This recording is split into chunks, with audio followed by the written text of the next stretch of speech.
प्रयागराज में कुछ लोगों की मृत्यु हुई, तो ऐसे भी कहने वाले संत हैं, साधु हैं, जो प्रसिद्ध भी बहुत है, यहां पे उनको मोक्ष हो गया है कि नहीं। तो फिर इसका मतलब जो दूसरा पक्ष हमें मिल रहा है शास्त्रों में, वो झूठ निकला। फिर भगवान शिव की ये बात झूठी हो गई कि वो कह रहे हैं पार्वती जी से कि इदम तीर्थ मिदम तीर्थ भ्रमंती तामसा जना। तापसी लोग जो तीर्थों की यात्रा करते हैं, वो अगर आत्म तीर्थ को नहीं जानते तो उनको मोक्ष नहीं मिलता। शिव खुद ही तीर्थ यात्री नहीं है, वो तो कैलाश में बैठे, वो जहां बैठे वहां तीर्थ। ठीक है, हम तो अपने लिए जाते। इसी को कबीर साहिब ने बड़ा सुंदर कहा कि संतन संतन माखन खायो छाछ जगत बरतान। लोगों को छाछ मिलती है, ऊपर ऊपर की बातें मिलती हैं, ऊपरी व्यवहार मिलता है, बाहरी व्यवहार को पकड़ लेंगे और बाहरी व्यवहार को पकड़ के अनुसरण करेंगे। ठीक है, उनका पहनावा, उनका खान पान, उसी को पकड़ लेंगे। लेकिन जो अंदर का जो मक्खन था, जो सार तत्व था, मक्खन मतलब सार, घी होता है ना, घी खराब होता है क्या? घी को कभी देखा खराब होते हुए? नहीं। क्यों? सार है, दूध के भीतर ही है, हमें दिखता नहीं है, हम उसे निकालते हैं, बिलोते हैं, दही बनाते हैं, या 2-3 प्रक्रियाएं होती हैं घी तक पहुंचने की। हम उतना सब कुछ करते हैं तो जाकर हम फिर घी तैयार होता है, और जो घी मिलता है वो सार। तो सार तत्व को अगर जो प्राप्त करना है, मक्खन को प्राप्त करना है, तो वो ऐसे नहीं मिलेगा। ये ऊपर छाछ तक छाछ ही मिलेगा, और छाछ में कितना न्यूट्रिशन होता है सबको पता है। स्वाद के लिए लोग पीते हैं मसाला डाल के उसमें, तो मसाला डाल के सारी चीजें चल रही है। धर्म भी वैसे ही चल रहा है, अध्यात्म भी वैसे ही चल रहा है मसाले के साथ। तो इसलिए बाहर से ये सब बातें हैं, छाछ मिलती है। जो सार तत्व है वो बिना ध्यान किए, बिना साधना किए, वो कहाँ मिलने वाली, बिना मेहनत के कहाँ मिलने वाली। मेहनत कहने का मतलब यह भी नहीं कि कोई उसमें वैसे कोई मेहनत करना, मतलब बिना लगन के। मेहनत करने के लिए तो बहुत लोग तैयार हैं, लेकिन अब अर्जुन कितना बड़ा धनुर्धारी है, शरीर से मेहनती है, लेकिन अर्जुन क्या कहता है कृष्ण से? वो बिल्कुल, द्रोणाचार्य ने उसको कहा कि निशाना लगाओ, तो क्या दिख रही है पूछा, अर्जुन ने कहा मुझे चिड़िया की आंख दिख रही। इतनी एकाग्रता, और वो निशाना भी सही लगाता है। लेकिन वही अर्जुन जिसकी एकाग्रता इतनी है, जब कृष्ण कहते हैं अपने मन को स्थिर करो, विचारों से मुक्त करो और स्थिर करो, तो अर्जुन कहता है चंचलम ही मना कृष्ण प्रमाथि बलवदृढ़ तस्याहम निग्रह मन्ने वायोरिव सुदुष्करम। कि हे कृष्ण, यह मन अत्यंत चंचल है, इसका निग्रह अत्यंत दुष्कर है। चंचलम ही मना कृष्ण प्रमाथि बलवदृढ़ तस्याहम निग्रह मन, इसका निग्रह करना वायु के समान है, मैं इसका निग्रह नहीं कर पाऊंगा। तो भगवान कहते हैं असंशयम महाबाहो मनो दुर्निग्रहम चलम। इसमें कोई संशय नहीं है महाबली अर्जुन कि मन का निग्रह दुष्कर है। असंशयम महाबाहो मनो दुर्निग्रहम चलम। अभ्यास से न तू कौन्ते वैराग्य न च गृह्यते। अभ्यास वैराग्य से होगा, तो अभ्यास वैराग्य से अर्जुन के लिए होगा, तो हमारे लिए भी उसी से होगा। वही साधन है, उसी का अभ्यास में हमें लगना पड़ेगा। तो अभ्यास में हमें कैसे लगना है, किस तरह से लगना है, इस मार्ग पर हमें चलना है। तो अब कोई चला हुआ हो थोड़ा तो बताएगा, वो हमें गाइड करेगा। ये जो चला हुआ है वही गुरु है, वही गुरु है। अब आजकल एक समस्या ये है, गुरु को लेकर मैं थोड़ा सा बोलूंगा। समस्या ये है कि हमें ये बताया गया कि गुरु करना जरूरी है, गुरु के बिना तो कल्याण है नहीं, गुरु करना बहुत जरूरी है। और ये बात का जो प्रचार हुआ, ये कितना सही और कितना गलत है। ये सही है, लेकिन वर्तमान परिवेश में ये गलत साबित हो रहा है। क्यों गलत हो रहा है, इसको हम समझेंगे। गुरु का क्या महत्व है, थोड़ा सा ऐतिहासिक प्रमाण को लेंगे, हिस्टोरिकल प्रूफ।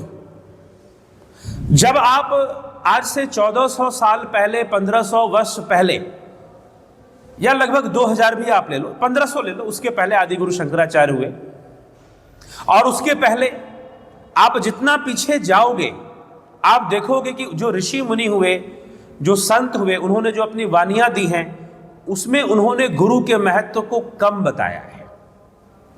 लिखा है लेकिन बहुत ज्यादा नहीं लिखा है। अब गुरु के महत्व का आदि गुरु शंकराचार्य भी लिखते हैं।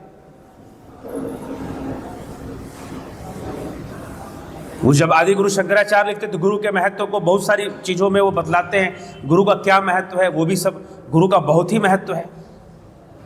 गुरुरंध्रि पद में मनस्येन लग्नम ततः किम ततः किम ततः किम ततः किम। अगर गुरु के चरणों में तुम्हारा मन नहीं लगा तो क्या होगा, तुम्हारा कल्याण संभव नहीं। कोई बहुत बड़ा विद्वान हो, कोई धन धान्य से संपन्न हो, कवित्वादि विद्या, षडंग शास्त्र, 6 शास्त्रों का जानकार हो, बहुत बड़ा कवि हो, बहुत बड़ा विद्वान हो, गुरुरंध्रि पद में मनस्येन लग्नम ततः किम ततः किम ततः किम। उसका क्या, उसका क्या, उसका क्या। बहुत बड़ा विद्वान हो, बहुत ज्ञाता हो, बहुत कुछ जानने वाला, लेकिन गुरु के चरणों में मन नहीं लगा तो सब व्यर्थ है, सब व्यर्थ है। बहुत धनवान हो, विदेशों में धन हो, देश में मान सम्मान हो, लेकिन गुरु के चरणों में मन नहीं लगा तो फिर उसका क्या होगा, उसका कल्याण संभव नहीं है। तो आदि गुरु शंकराचार्य ने गुरु महिमा लिखी है, लेकिन आदि गुरु शंकराचार्य विवेक चूड़ामणि में एक सत्य लिखते हैं। वो कहते हैं कि जिस शिष्य का अपना प्रयास नहीं है उसका गुरु कुछ नहीं कर सकता, अर्थात गुरु उसका कल्याण नहीं कर सकता जो स्वयं से किसी प्रकार का प्रयास नहीं कर रहा है। तो अब गुरु का महत्व पीछे हम जाएंगे तो महर्षि पतंजलि ने ईश्वर को ही गुरु बताया, लेकिन फिर भी वो योग का लक्ष्य क्या है, स्वरूप की उपलब्धि, कैवल्य की प्राप्ति। वो ये नहीं कहते योग का लक्ष्य ईश्वर को प्राप्त कर लेना या गुरु को प्राप्त कर लेना, वो लिखते हैं कि कैवल्य की प्राप्ति योग करने का उद्देश्य है। ईश्वर को भी पतंजलि ने साधन रूप में प्रस्तुत किया है, ईश्वर प्रणिधान को लक्ष्य रूप में प्रस्तुत नहीं कर रहे, क्योंकि बार बार लक्ष्य कैवल्य को बता दे रहे हैं, स्वरूप को बता दे रहे हैं। तो अब यह सब ईश्वर का साधन होना, गुरु का साधन होना, गुरु जरूरी है।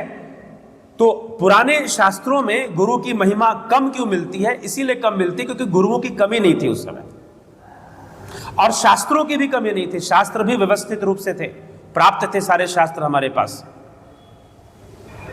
तो इसीलिए शिक्षा व्यवस्था अच्छी बनी हुई थी। विक्रमशिला, नालंदा, तक्षशिला जैसे बड़े बड़े शैक्षणिक संस्थान थे, गुरुकुल बहुत विकसित थे। गांवों में, नगरों में, ज्यादातर गांव ही थे, नगरों की संख्या बहुत कम थी। आज के समय में नगरों की संख्या बहुत ज्यादा है, तो फिर गांव ही ज्यादा थे, तो फिर उनमें ऋषि मुनियों के आश्रम, गुरुकुल बहुत ही व्यवस्था में चल रहे थे। इसीलिए इस बात की आवश्यकता नहीं थी कि यह कहा जाए कि तुम गुरु धारण करो, गुरु नहीं करोगे तो मुक्ति नहीं मिलेगी, ये कहने की आवश्यकता नहीं थी, इतनी जरूरत नहीं थी, इसलिए कहते भी नहीं थे वो लोग। लेकिन धीरे धीरे जब आक्रमण हुआ, पश्चिम से आक्रांता आने लगे, यहां पर बहुत सारे विदेशी आक्रमणकारी आए, मोहम्मद बिन कासिम और उसके बाद या कुछ उसके पहले भी, तो लगातार आने शुरू हो गए। उससे धीरे धीरे व्यवस्थाएं चरमराने लगी। नालंदा विश्वविद्यालय को जला दिया गया। आज के ज्योतिष जो हैं उन्होंने कहा कि अगर नालंदा का विश्वविद्यालय और उसकी लाइब्रेरी होती तो ना जाने कितने रहस्य अभी निकलते शास्त्रों के, जो अभी हमारे पास नहीं है। ज्योतिष के भी और शास्त्रों के भी बहुत सारे रहस्य सामने आते हैं। तो नहीं है तो अब हम फिर भी यथासंभव हमारे ऋषि मुनियों ने बचाने की कोशिश की और वो बचा पाए बहुत कुछ। तो अब क्या हुआ कि व्यवस्थाएं बिगड़ गई, चरमरा गई, सारे संस्थान नष्ट भ्रष्ट हो गए और लोग माइग्रेट करने लगे, एक गांव से दूसरे गांव, फिर उत्तर से दक्षिण की ओर काफी लोग जाने लगे, तो सारी व्यवस्थाएं बिगड़ गई। उसमें मध्यकालीन युग में फिर ऐसे संत हुए, रामानुजाचार्य हुए, चैतन्य महाप्रभु, तुलसीदास, रामानंद, ऐसे बहुत सारे संत हुए। और फिर वो जो संत हैं, मीराबाई हुई और भी कई संत हुए, गुरु नानक हुए, तो उन संतों ने देखा कि सारी व्यवस्था तो खत्म हो चुकी है। तो ऐसी परिस्थिति में अगर लोगों को धर्म से जुड़े रहना है तो गुरु से जुड़ना जरूरी हो जाता है। अगर तुम अपने धर्म की रक्षा करना चाहते हो तो गुरु से जुड़े रहो, गुरु धारण करो, गुरु की शरण में जाओ, किसी संत की शरण में जाओ, जो भी तुम्हें मिलता है जाओ, जानने की कोशिश करो। उस श्रृंखला में भक्ति क्रांति आई और उसमें बहुत सारे संत महापुरुष हुए, दक्षिण भारत में भी हुए, तिरुवल्लुवर हुए, पुरंदरदास हुए, ठीक फिर आपको कई संतों का नाम आता है। अक्का महादेवी हुई दक्षिण भारत में। तो इस प्रकार से बहुत सारे संतों का प्रादुर्भाव हुआ, इधर भी बहुत सारे संतों का प्रादुर्भाव हुआ, बहुत सारे, और उन सब ने हमें समझाने की कोशिश की। उन्होंने देखा कि कोई व्यवस्था नहीं है, जब शिक्षा देने की व्यवस्था नहीं है। लेकिन दुर्भाग्यपूर्ण ये है कि अब तो हमें आज़ाद हुए भी 75 साल हो गए, फिर भी शिक्षा देने की व्यवस्था नहीं है। वो तो अभी भी समस्या बनी हुई है। तो शिक्षा देने की कोई व्यवस्था नहीं है, सत्ता हाथ में नहीं है। सत्ता ऐसे लोगों के हाथ में है जो सनातन विद्रोही हैं, वो राजा बन के जगह जगह बैठे हुए हैं। और जो कुछ है भी तो वो भी, क्योंकि राजनीति ऐसी चलती है, छोटा वाला बड़े वाले के सामने झुकता है, तभी वो आगे अपनी गद्दी संभाल पाता है। तो अपनी गद्दी संभालने के चक्कर में फिर उस तरह से चलते हैं। राजा लोग भी वैसे ही चल रहे थे। तो इसीलिए कोई व्यवस्थाएं कहीं कहीं पर बनाने की कोशिश की गई, बहुत सफल नहीं हुई।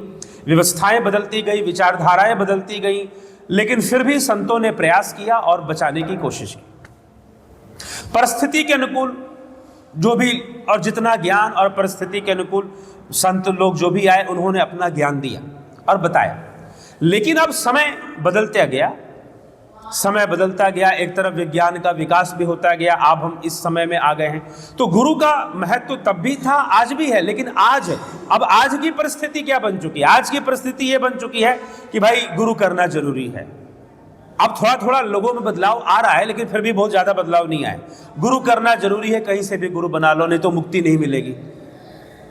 अभी यही नहीं पता कि मुक्ति चाहिए किस चीज से, फिर भी मुक्ति ढूंढे जा रहे हैं, गुरु बनाए जा रहे हैं लोग गुरु। कुछ लोग तो गांव में, तो मैंने देखा है गांव के में तो महिलाएं, वहां भी परिवर्तन आ गया है पहले से अब नई पीढ़ी के अंदर। लेकिन जो महिलाएं थी वो बस उनको गुरु बनाना है। क्यों बनाना है नहीं पता। मुक्ति नहीं मिलेगी। उत्तर क्या है? मुक्ति नहीं मिलेगी। मुक्ति क्यों चाहिए ये भी सही से नहीं पता कि मुक्ति चाहिए क्यों। सास ने बनाया है, पड़ोसन ने बनाया है, जेठानी ने बनाया है, तो चलो मैं भी बना ही लेती हूँ, फिर लोग मुझे अच्छा नहीं समझेंगे। कुछ लोग, यही बात होगी ना, कुछ लोग ईश्वर को इसलिए मानते हैं ताकि लोगों में गुडविल बनी रहे। तो ऐसे मानने से बेहतर है तुम मत मानो। स्वामी विवेकानंद यही कहते थे, it is better to be an atheist than to being a hypocrite. ढोंगी बनने से बेहतर है तुम अनिश्वरवादी बनो, नास्तिक बनो। कुछ लोग ईश्वर को इसलिए मानना चाहते हैं क्योंकि भाई लोग इसको अच्छा समझते हैं, गुडविल बनती है इससे। तो यह मिथ्या आचरण के अंदर ही आएगा, यह भी मिथ्या आचरण कहलाएगा फिर। तो बिना जाने हम क्यों माने? तो लोग वहां पर गुरु बना रहे हैं, अब गुरु बन रहे हैं, अब गुरु बना लिए। गुरु ने अब अंगुली दिखा दी कि गुरु बदलोगे तो नरक में जाओगे। अब नरक का भी किसी को नहीं पता होता भी है कि नहीं। अब है तो कर्मों का ही फल नरक भी, लेकिन अब वही वाली बात आ गई कि नहीं, गुरु की इच्छा है, नरक कौन जाएगा स्वर्ग कौन जाएगा। ऐसा कहने वाले गुरु हैं हमारे देश के अंदर कि मैं नरक भेजूंगा, मैं स्वर्ग भेजूंगा, मतलब उनकी इच्छा है। फिर तो वही बात आ गई ना, अब्राहमिज्म ने कैसे धीरे धीरे सनातन धर्मियों के भीतर अपनी जगह बना ली है। अब्राहमिज्म ने, अब्राहमिक थॉट ने धीरे धीरे सनातन धर्मियों के अंदर अपनी जगह बना ली। और आज हिंदू भी किसी ऊपर वाले को मानते हैं कि कोई है ऊपर में बैठा जो चला रहा है, जबकि शास्त्र कह ही नहीं रहे, गीता में कृष्ण कहीं नहीं कह रहे ऐसी बात, या पतंजलि योग सूत्र में महर्षि पतंजलि नहीं कह रहे, शंकराचार्य ऐसी बात नहीं कह रहे। लेकिन फिर भी लोगों को, समाज को डराया जा रहा है कि तुमने गुरु बदल लिया, तुमने ये कर लिया तो तुम्हारा ये हो जाएगा वो हो जाएगा। अब उसमें फिर पाखंड, और फिर उसमें अब जब पाखंड फैलता है, कुछ गलत चीजें होती हैं, कुछ राजनीति होती है, तो फिर लोगों को फिर लगता है कि अरे ये तो ये हो गया, ये तो ऐसा हो गया, ये फलाने गुरु जी बदनाम हो गए। अब जो ना भी बदनाम हुए हो तो उनकी भी क्या गारंटी है कि वो बहुत सही। तो मतलब कि चीजें चल पड़ती हैं और फिर हम वहां पर फंस जाते हैं। और फिर मनुष्य सोचता है, फिर कुछ अब हमारे न्यू जनरेशन और जो लोग हैं वो गुरु बनाने से बच रहे हैं कि नहीं। नई पीढ़ी में जो युवा हैं वो सत्संग में बैठने से बच रहे हैं, गुरु बनाने से बच रहे हैं, क्योंकि इस तरह की चीजों का प्रचार किया जाता है कि ऐसा हो जाएगा, वैसा हो जाएगा, ये हो जाएगा, वो हो जाएगा, जबकि शास्त्र ऐसा उपदेश नहीं दे रहे हैं। तो इसलिए आज के वर्तमान समय में हम गुरु भी बनाएं लेकिन हम शास्त्रों का भी अध्ययन बराबर में करें, तो हमें भी समझ में आएगा कि सामने वाले जो गुरु जी हैं वो क्या बता रहे हैं। ये तो कहने वाले हैं कि मैं ही कृष्ण हूं, मैं ही कल्कि हूं। तुम्हें कृष्ण और कल्कि क्या बनना है? तुम जो हो वही बन जाओ। तुम आत्मा हो, आत्मा हो जाओ। अहम आत्मा गुड़ाकेश सर्वभूताशे स्थितः, कि हे अर्जुन, सभी भूतों में स्थित आत्मा तो मैं ही हूं। कृष्ण ऐसा कह रहे हैं। तो इसीलिए इसलिए दोनों ही चीजों की व्यवस्था वर्तमान समय में जरूरी है। शास्त्रों की भी समझ होना ठीक है। यह बात भी है कि शास्त्रों का अध्ययन कठिन लगता है क्योंकि संस्कृत में है, लेकिन आज अनुवाद में जो भी सरल शास्त्र हमारे पास उपलब्ध है हम पढ़ें। ना पढ़ें तो कम से कम शास्त्रों की बातों को बताने वाले जो लोग हैं, जो शास्त्रों को महत्व देकर जो प्रवचन करने वाले कथावाचक हैं या जो भी वक्ता हैं, हम उनको महत्व दें। अगर हम खुद से नहीं पढ़ सकते हैं तो उनके सानिध्य में हम पढ़ लें, और उनके सानिध्य में भी अंधविश्वासी बन के ना पढ़ें, क्रॉस क्वेश्चन करते हुए पढ़ें। यह नहीं कि गुरुजी ने ये गीता का मतलब, ये श्लोक का मतलब ये समझा दिया तो हमने वही मान लिया। हम उस पर प्रश्न भी करें कि ऐसा क्यों है या वैसा क्यों है। यही तो भगवान कृष्ण अर्जुन से कहते हैं, तद्विधि प्रणिपातेन परिप्रश्नेन सेवया उपदेक्षन्ते ते ज्ञानम ज्ञानिनस् तत्त्वदर्शिनः। तद्विधि प्रणिपातेन, विधि पूर्वक जाओ और प्राण मन से प्रश्न करो और सेवा भी करो, क्योंकि लेना तुमको है। वेद व्यास जी ने सुखदेव मुनि को यही समझाया। राजा जनक के पास जब वो गए तो पहली बार तो लौट के आ गए। उन्होंने कहा उसके पास टाइम ही नहीं है मुझे देने के लिए, तो कहां से मुझे ज्ञान मिलेगा। तो उन्हें कहा कि तुम ज्ञान देने गए थे कि लेने गए थे? जब लेने गए थे तो जाओ, सेवा भाव से जाओ। यही कृष्ण कहते हैं अर्जुन से कि सेवा भाव से जाओ, सेवा करो और प्रश्न करो, वो तुम्हारा शंका समाधान करेंगे। उपदेक्षन्ते ते ज्ञानम, वो तुम्हें ज्ञान का उपदेश करेंगे जिन्होंने तत्व को जाना है। ठीक है। ये तो आजकल ऐसे भी लोग हैं जो गीता का इतना मानते हैं, इतना नहीं मानते हैं। एक बहुत बड़ी संस्था है, हो सकता है कि कहीं ना कहीं आप उससे जुड़े हो, मैं नाम नहीं लूंगा।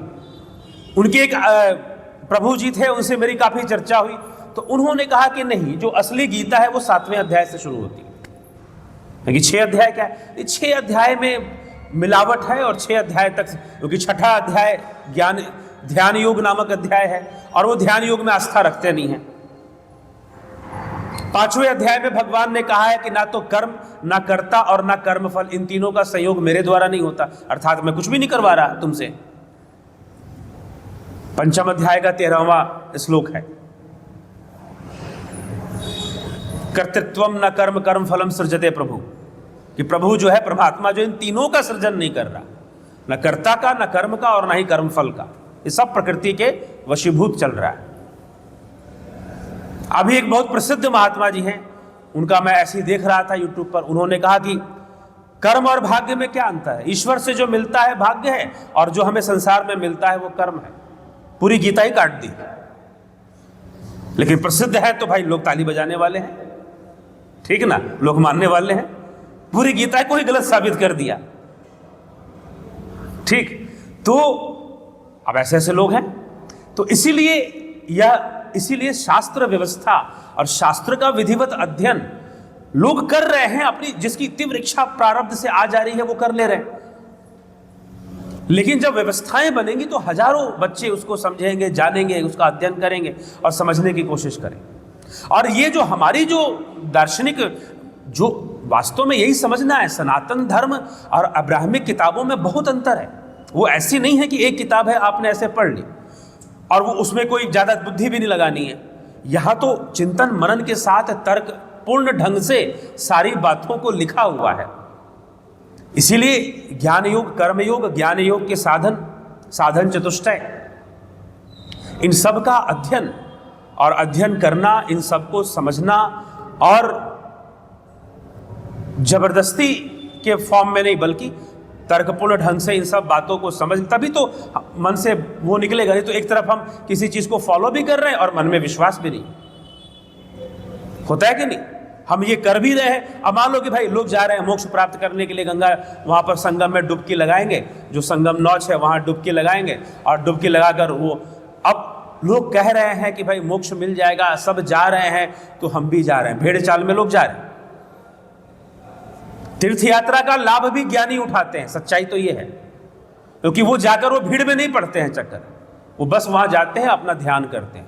ऋषियों ने वहां ध्यान ही तो किया था, और वो सारी ऊर्जा उनके अंदर समाहित होती है। जो भी सकारात्मक ऊर्जा है वो वहां से भक्तों, सकारात्मक ऊर्जा तो है क्योंकि इतने लोग श्रद्धा से जा रहे हैं, तो वो उसका लाभ उठाते हैं और अपना चल देते हैं। ठीक ना, कछु लेना ना देना मगन रहना। तो इसलिए जो है हम यथार्थ जो है कुछ और हो जाता है, जो जानना चाहिए उसकी व्यवस्था है। अब फिर कोई भी गुरुजी या कोई भी स्वामी जी कुछ भी बोल जाएंगे, या अब वो बोल गए तो वो बात सही है क्योंकि वो प्रसिद्ध हैं, तो बोल गए तो सही हो गया। वो अपनी प्रसिद्धि का या अपने जो भी तंत्र या जो भी कुछ जानते हैं उसका अपना फायदा उठाने की लोग कोशिश करते हैं। तो ये सब सारी चीज़ें होती हैं। तो गुरु की आवश्यकता है वर्तमान में, और वो हमेशा रहेगी।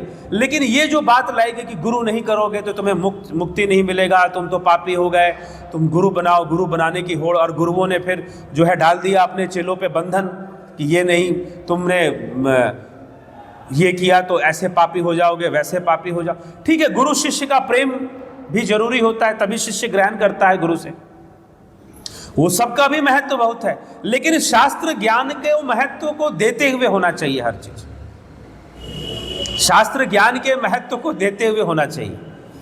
ठीक, अब ऐसा भी होता है, मैंने देखा है अलग अलग संस्थाओं में जाकर, क्योंकि मैं भी भटकता रहा, अलग अलग गुरुओं के पास संस्थाओं में जाता रहा, तो मैंने वहां के प्रचारकों को देखा कि जैसे कि गीता है, श्रीमद् भगवत गीता है, तो श्रीमद् भगवत गीता में उन्हें नहीं पता कि कृष्ण ने क्या क्या बोला है। उन्हें क्या पता है, जो उनके गुरुजी ने कहा कि ये वाला श्लोक सब रटो और सब सुनाओ। ठीक है, उनको उतना ही याद होता है, उतना ही पता होता है। वो पूरी गीता पढ़ते ही नहीं है और ना ही जानने की कोशिश करते हैं, तो क्योंकि शिक्षा व्यवस्था भी कोई नहीं, और गुरुजी ने भी नहीं कहा कि पूरा पढ़ो। यहां तक कि गुरुजी ने तो यह भी कह दिया कि भाई शास्त्र तो भरमाते हैं, तो शास्त्रों के चक्कर में पढ़ो मत।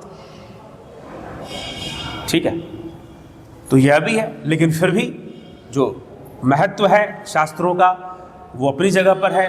वहां पर ऐसी कोई बात लिखी नहीं गई है,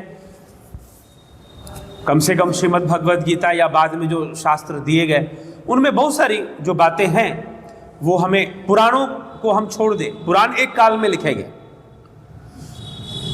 एक काल में पुराणों की रचना शुरू हुई, और जब पुराणों की रचना शुरू हुई तो इस उद्देश्य से हुई कि लोगों की, उनको लगा कि लोगों की जो बुद्धि जीविता है वो पहले से कम हो गई है, क्योंकि जितना वो मटेरियल वर्ल्ड में अपने बुद्धि को लगा देते हैं उतना आध्यात्मिक चीज़ों को समझने की क्षमता कम हो जाती है।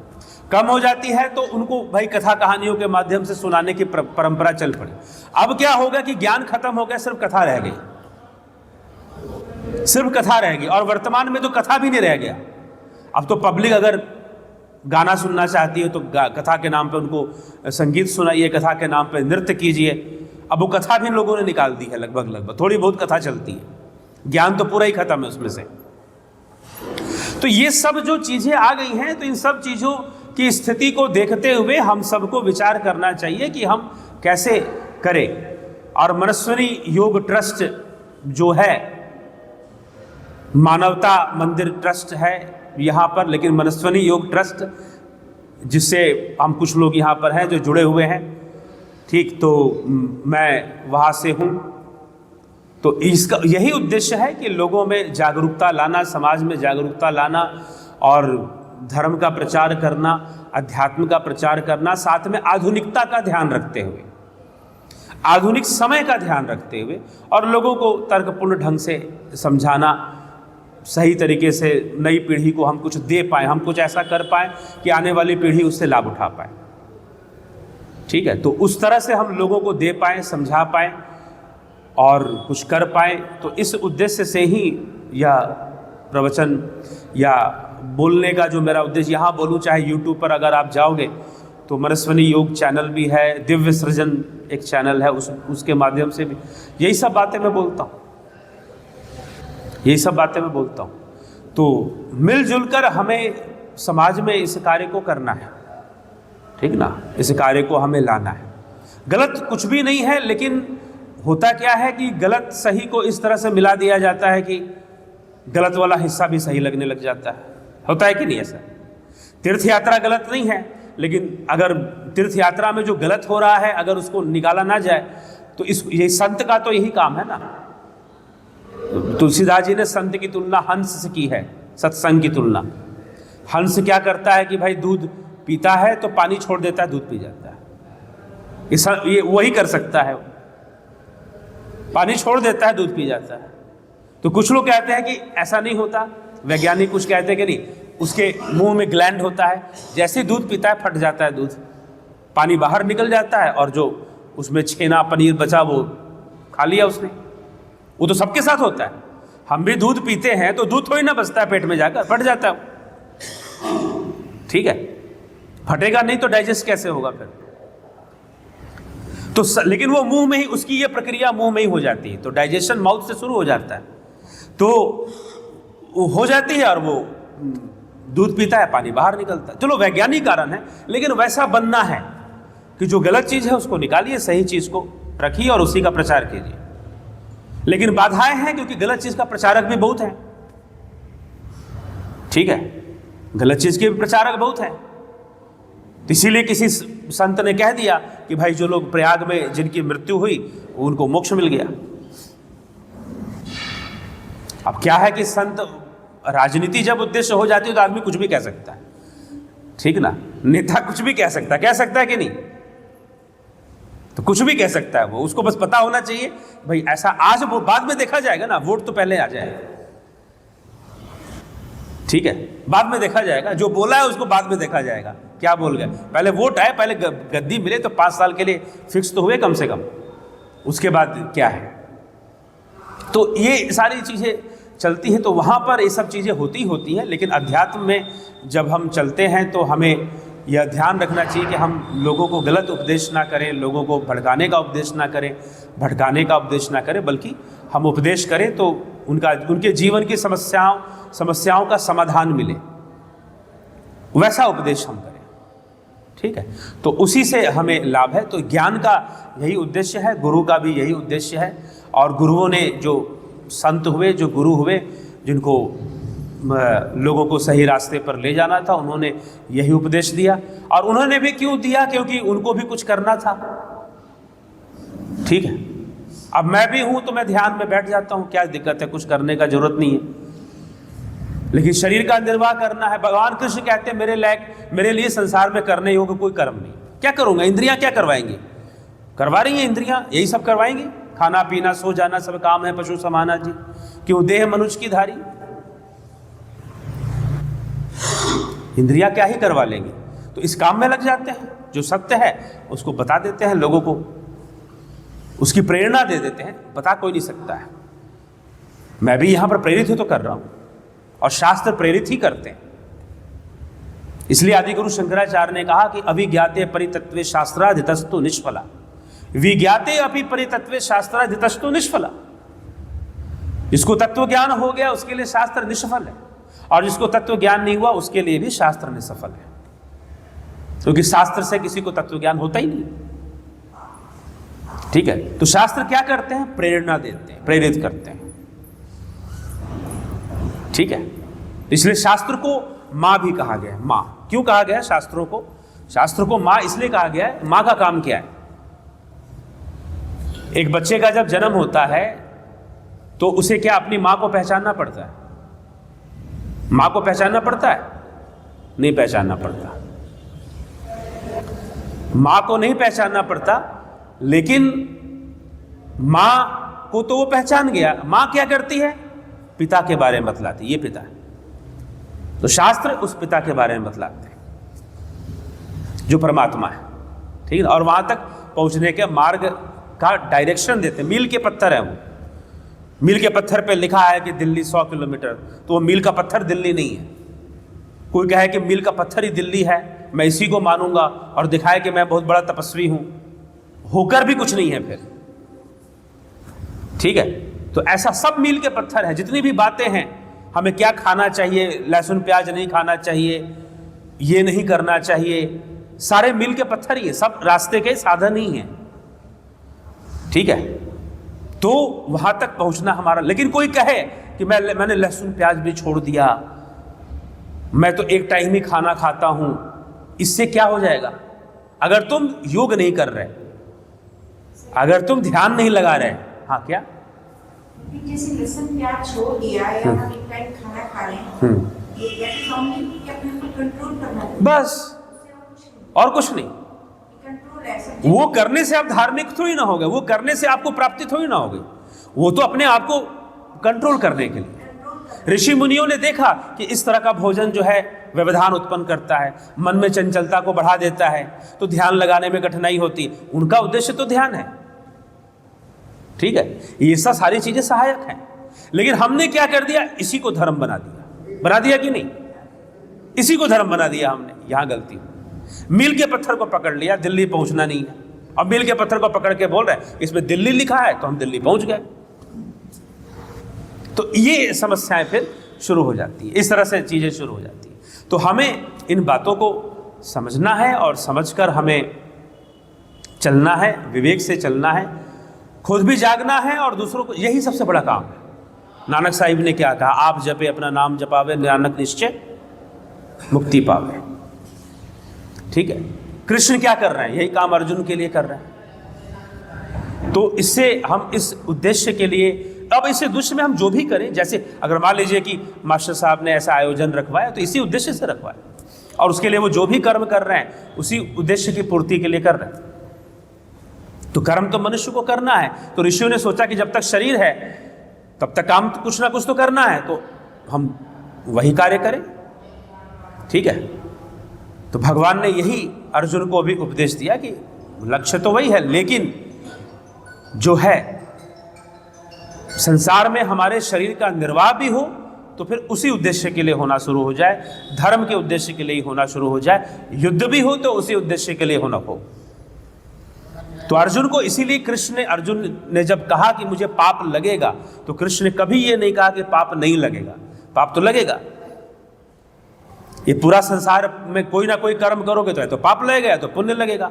अभी मुझसे किसी ने चिंतन किया, किसी ने मुझसे प्रश्न पूछा कि अंडा खाने से पाप लगेगा? मैंने कहा कि बिल्कुल लगेगा, अवश्य लगेगा। तो फिर तो इसका मतलब नहीं खाना चाहिए। तो बाकी तो फिर मैंने उसको कुछ और चीजें समझ रहा था। मैंने कहा कि पाप लगेगा तो इसका मतलब ये नहीं कि तुम शाकाहारी भोजन करोगे तो पुण्य आत्मा हो जाओगे, तो क्या उसमें भी पाप लगेगा? मैंने कहा कि उसमें भी तुमको पाप लगेगा। तो शाकाहारी भोजन में पाप कम लगेगा, फर्क इतना ही है, क्योंकि आप ले रहे हो, आप जिससे भी ले रहे हो तो आप उसके कर्जदार बन जाओगे, है कि नहीं? चाहे प्रकृति से लो। तो इसलिए जो है, हाँ, भोजन शाकाहारी होना चाहिए। किस लिए होना चाहिए? सात्विकता के लिए होना चाहिए। थोड़ा सा हम शांत रहे, मन शांत रहे, ज्ञान ग्रहण करे,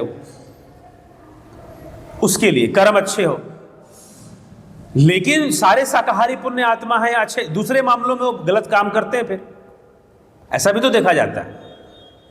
तो इसीलिए जब तक पूरा ये ऐसा क्यों है कि एक शाकाहारी व्यक्ति है, मांस नहीं खाता, लहसुन प्याज भी नहीं खाता, बोलेगा कि मैं धार्मिक आदमी हूं, लेकिन जब वो बिजनेस करना शुरू कर देता है तो फिर सोचता है कि नहीं भाई, यहां तो कमाना है, तो ऐसे करो वैसे करो,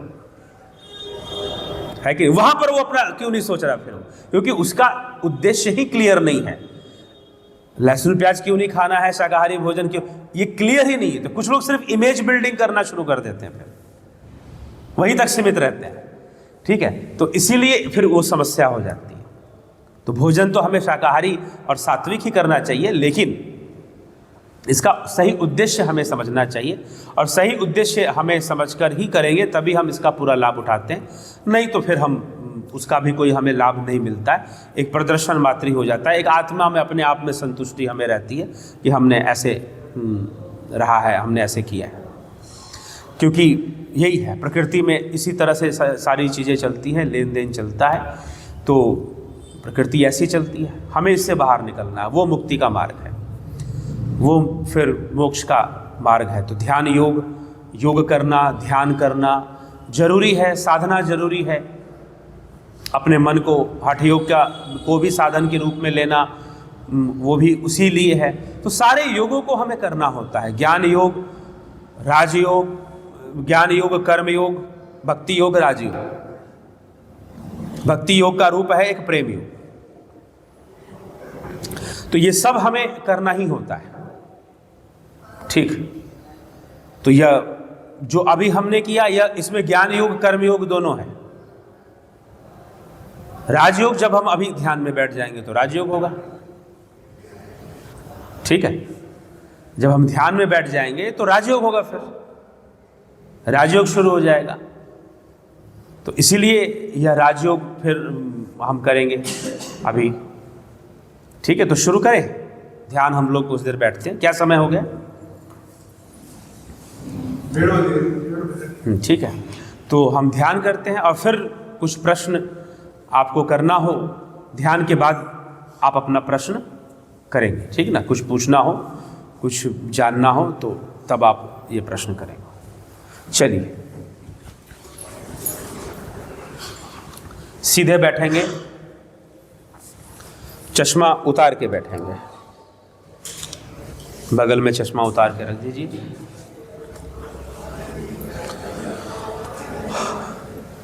सीधे बैठेंगे, हाथों को ऐसे नहीं करेंगे, हल्का सा पीछे रखेंगे। ये कंधे हमारे सीधे होने चाहिए, ये सीधे होंगे तो फिर ज़्यादा ऐसे खींच देते हैं ना लोग, तो इस पर तनाव आ जाता है, तो रीढ़ की हड्डी पर उसका तनाव जाता है। तो वो ऐसे नहीं करना है हमें, बहुत पीछे भी नहीं करना है, बस बराबर में। आपकी जो एल्बो हो वो आपके बराबर में हो। चलिए ऐसे बैठेंगे, ध्यान मुद्रा लगाएंगे।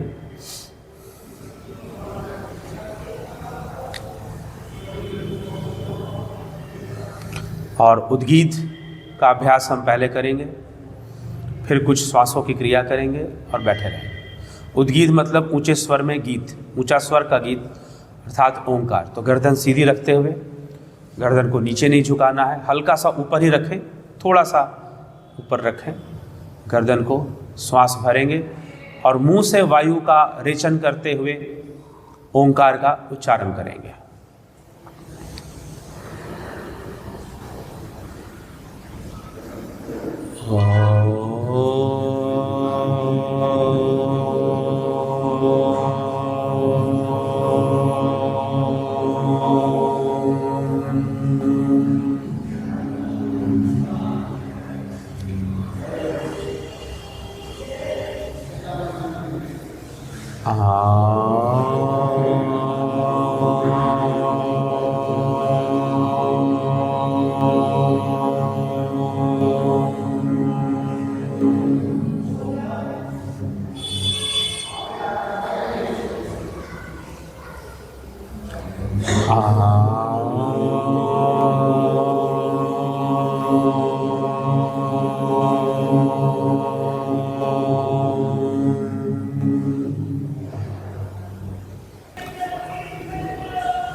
धीरे धीरे ध्यान को बाहर लें, दोनों हाथ जोड़ लें,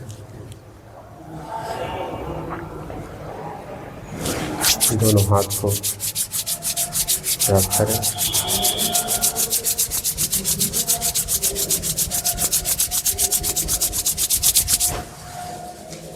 आंखों को सहलाते हुए धीरे धीरे आंखें खोलें।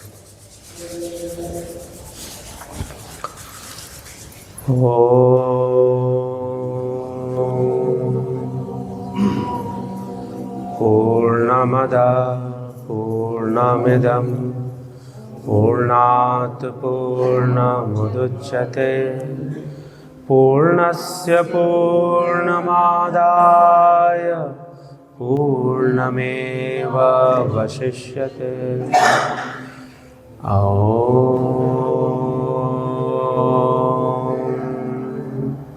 शांति शांति शांति। ओम।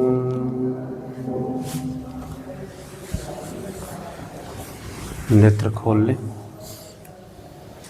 तो बड़ा ही पवित्र दिन है, बसंत पंचमी की तिथि लग जाती है आज, लेकिन स्नान का दिन कल है। बसंत पंचमी का जो स्नान होगा, सरस्वती पूजन होता है। बसंत पंचमी के दिन सरस्वती जी की विशेष रूप से पूजा होती है।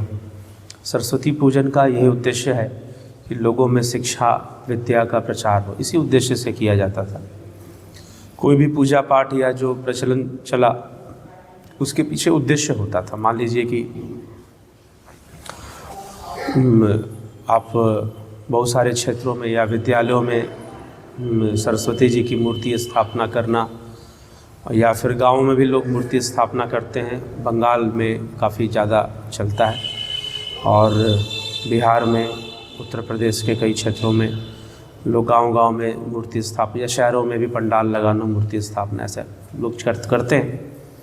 तो ठीक है, अब पंडाल लगाना, मूर्ति स्थापना करना, उद्देश्य था प्रचार। किसका प्रचार? शिक्षा का प्रचार हो, लोग शिक्षा के प्रति जागरूक हो।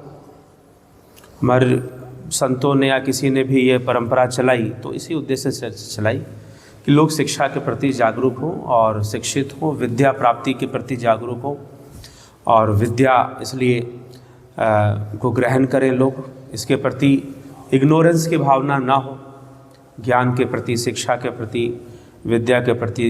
देवी सरस्वती ज्ञान की देवी हैं, शिक्षा की देवी हैं, विद्या की देवी हैं, ठीक ना। विद्या में शिक्षा भी होता है, स्किल्स भी होता है, दोनों होती है, ठीक ना। कोई विद्या सीखना मतलब एक तरह से कुछ सीखना, स्किल्स हो गई, संगीत विद्या सीख रहा है या कुछ भी इस तरह से, तो वो एक स्किल सीख रहा है।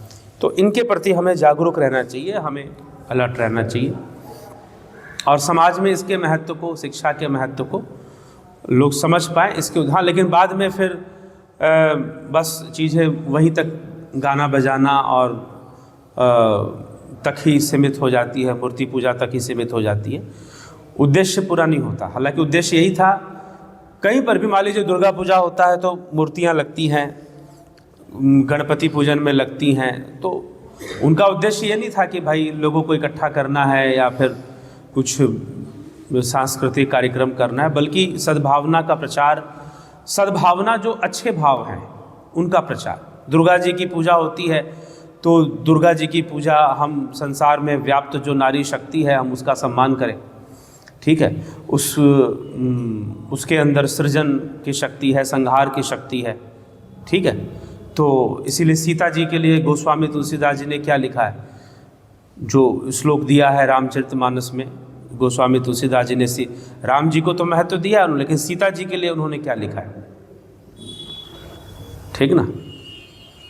तो उन्होंने लिखा है कि पालन स्थिति संहार कारम, ऐसे सीता जी को, कि जो ये करने वाली है, जो पालना भी करती है, स्थिति, हाँ, जन्म स्थिति संहार कारम, ऐसे लिखा कि जन्म देने वाली, स्थिति मतलब पालना करने वाली, और संहार करने वाली, ठीक ना, जो शक्ति है, ऐसे उन्होंने पूरा श्लोक मुझे अभी रटा हुआ नहीं है, लेकिन वो रामचरितमानस की शुरुआत में ही आपको मिल जाएगा, ठीक है।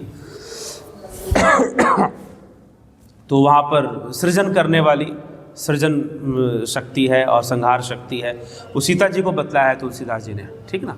उनको वो पद दिया है, सीता न तो हम राम वल्लभाम, सीता जी को नमस्कार किया है। सीता न तो हम फिर कहते हैं राम, फिर वो राम के प्रिया हैं, लेकिन मैं उनको अलग से अकेले प्रणाम किया है सीता जी को, ठीक ना। मतलब स्पेशलिटी दी है, विशेषता दी है अलग से। ऐसे हम कहते हैं कि सीता जी का महत्व राम जी से है, नहीं, सीता जी को अलग महत्व दिया है तुलसीदास जी ने, ठीक है। तो ये एक महत्वपूर्ण बात है। तो इसलिए जो है, ये जो भी है समाज में सद्भावना के प्रचार के लिए, ठीक है, सद्भावना के प्रचार के लिए है जो भी है। इसलिए पूजा किसकी होती है? भावना की होती है। पत्थर की कोई पूजा नहीं होती है, ना होती थी और ना होगी। पता नहीं लोगों ने ये कहाँ से बोलना शुरू कर दिया कि तुम पत्थर पूजते हो, पत्थर पूजते हो, ठीक है। पत्थर को मूर्ति बना दी गई तो उसमें भावना आ गई। अब उसी पत्थर को तुम अश्लील मूर्ति बना दो, अश्लीलता की भावना आ जाएगी। उसी पत्थर को तुम दिव्य मूर्ति में परिवर्तित कर दो तो दिव्यता की भावना आ जाएगी, है कि नहीं? तो आजकल कुछ लोग मोबाइल में देवी देवताओं का फोटो लगा लेते हैं, तो बोलो कि वो क्या है, तोड़ दो मोबाइल फिर, ठीक है ना। तो ये चीज़ें होती हैं।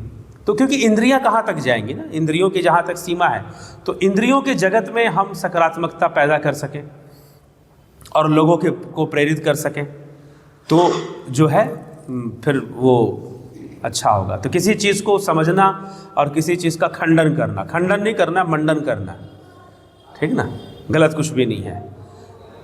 जो गलत चीज़ है उसको निकाल देना है, सही को बचा के रखना है।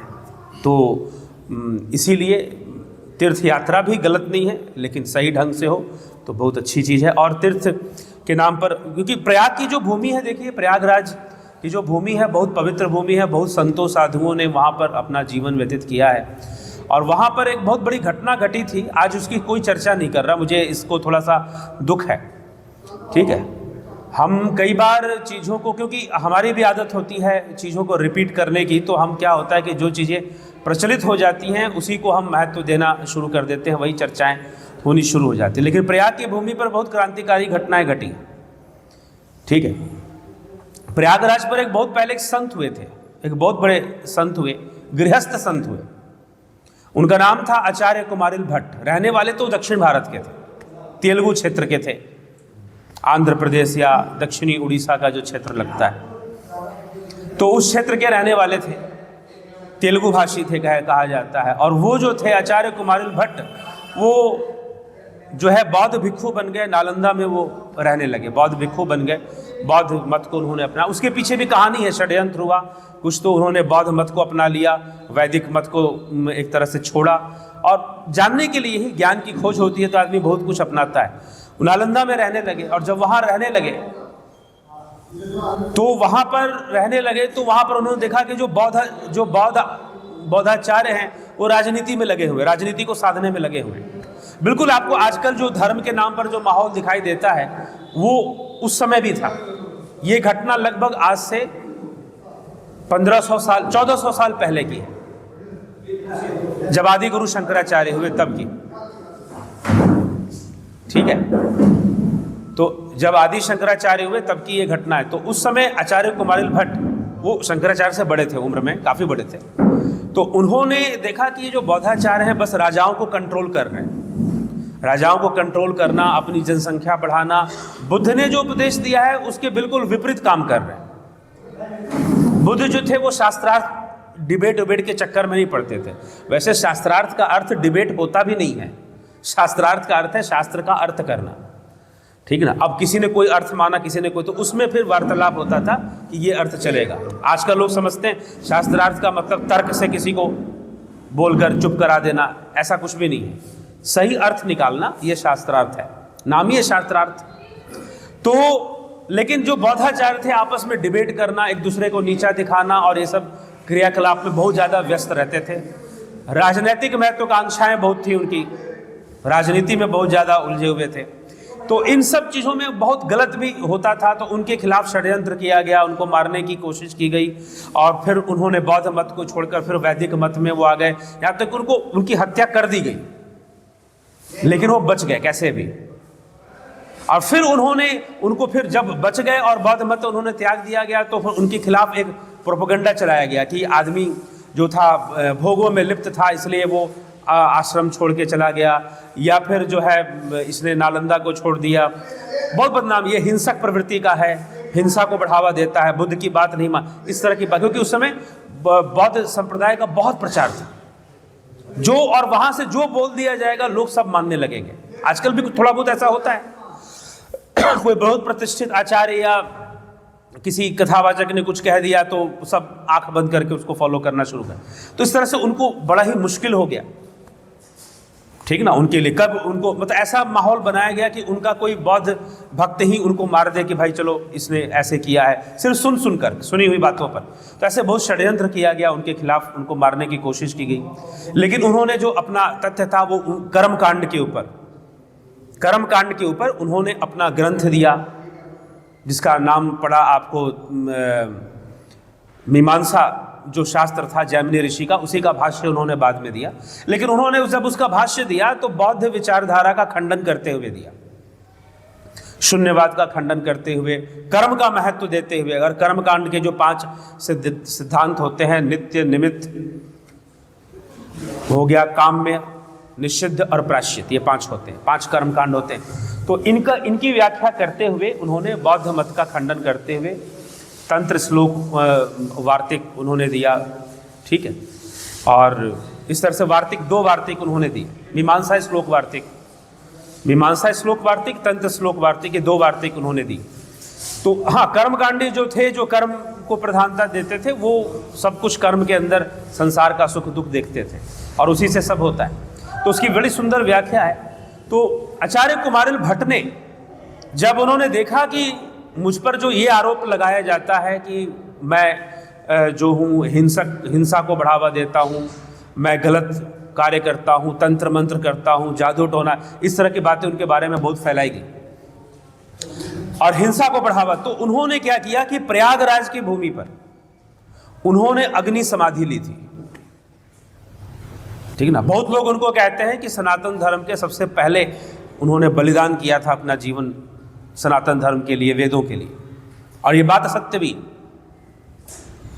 तो आचार्य कुमारिल भट्ट ने यह बलिदान दिया था, अपना अग्नि समाधि ली थी उस जगह पर बैठकर प्रयागराज में, अपने देह को तुषानल की अग्नि में वो भस्म हो गए थे। तुषा बोलते हैं ये जो धान की भूसी होती है, ठीक ना, बचती है, वो उसको उसमें जलाकर जो है उसमें उन्होंने अग्नि समाधि ली थी। और उधर काशी में आदि गुरु शंकराचार्य को वेद व्यास जी ने दर्शन दिए और उनसे कहा कि अगर तुम दिग्विजयी होना चाहते हो तो तुम्हें कुमारिल भट्ट को पराजित करना पड़ेगा शास्त्रार्थ में। तो जो है आदि गुरु शंकराचार्य काशी से प्रयाग आते हैं और आचार्य कुमारिल भट्ट तब वो समाधि में बैठे हुए, उनका शरीर अग्नि में है, जल रहा है, और तब वो कहते हैं कि मैं तो गुरुदेव, मैं तो आपकी शरण में आया था, मेरी तो शास्त्रार्थ की इच्छा थी, शास्त्र पर बैठकर हम लोग चर्चा करते।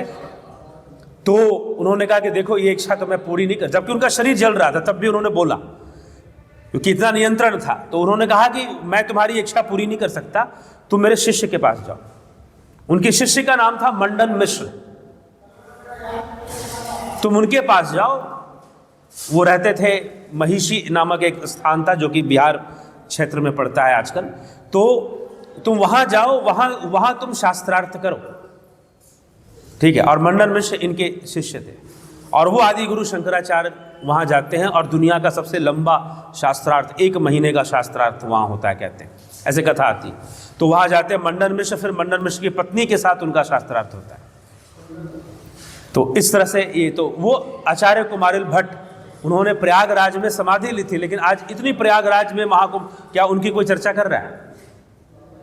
कोई चर्चा नहीं कर रहा, ठीक ना।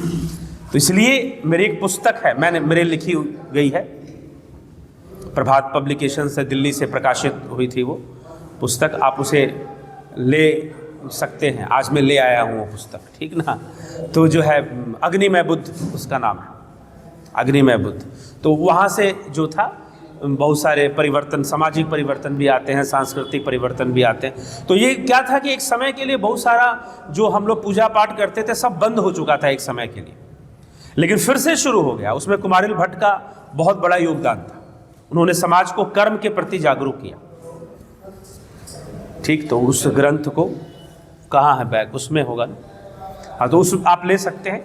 तो उस पुस्तक को लेना चाहें, ऐसे अमेजन पे भी मिलता है, अमेजन से सीधा भी आप खरीद सकते हैं, ऑर्डर करवा के मंगा सकते हैं, नहीं तो यहाँ से भी ले सकते हैं। तो चलिए इसी के साथ, हाँ, कुछ प्रश्न हो तो बताइए, थोड़ी बहुत चर्चा कर ली जाए। हाँ ठीक है, दे दें। हाँ ये पुस्तक, चलिए ठीक है, बैठिए आप। कुछ पूछना है? अच्छा ठीक है, तो यही है कि हम सब जो है, कैसे हैं आप? ठीक है, हाँ।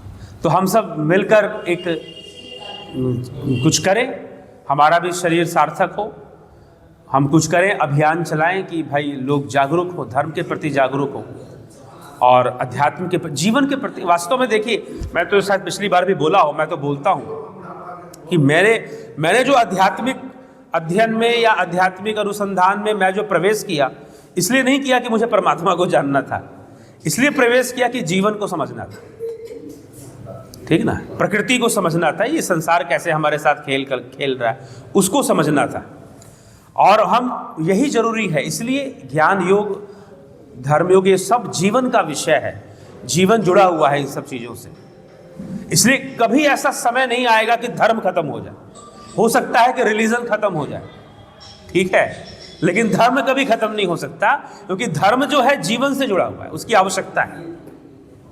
धर्म धारण करना कि हम धारण क्या करते हैं, हमने सही धारण किया कि गलत धारण किया। धर्म पत्नी धारण किया, धर्म पति भी धर्म ही होता है। तो इस तरह से जो धारण किया, तो हमने अगर नश्वरता को धारण किया, सनातन धर्म मतलब सनातन को धारण करो। सनातन एक तत्व है, परमात्मा है, और कौन सनातन है? दूसरा तो कोई सनातन है नहीं, वही सर्वदा है, वही काल के परे है। तो इसीलिए उसको धारण करना है हमें। तो इस उद्देश्य से हमें आगे तभी सनातन होगा, और फिर उसको समझना है। सिर्फ सनातन, इसलिए मैं कई बार कहता हूं तो लोग बोलते हैं कि ऐसा क्यों कहते हैं। सनातन कहने से नहीं हो जाता। कोई बोले कि हम ऐसा करते हैं तो सनातनी है, वैसे करते हैं तो सनातनी है, ऐसा वैसा कुछ भी करने से सनातनी नहीं। हम तीर्थ यात्रा कर रहे हैं तो बहुत बड़े हिंदू हो गए, बहुत बड़े सनातनी हो गए, ठीक है, ऐसा भी नहीं है। कोई कुछ ऐसे करेगा तो नहीं। सनातन जिसने परमात्मा को धारण करने के मार्ग पर जो है, जो ब्रह्म मार्गी है, ठीक ना, तो वही सनातनी है।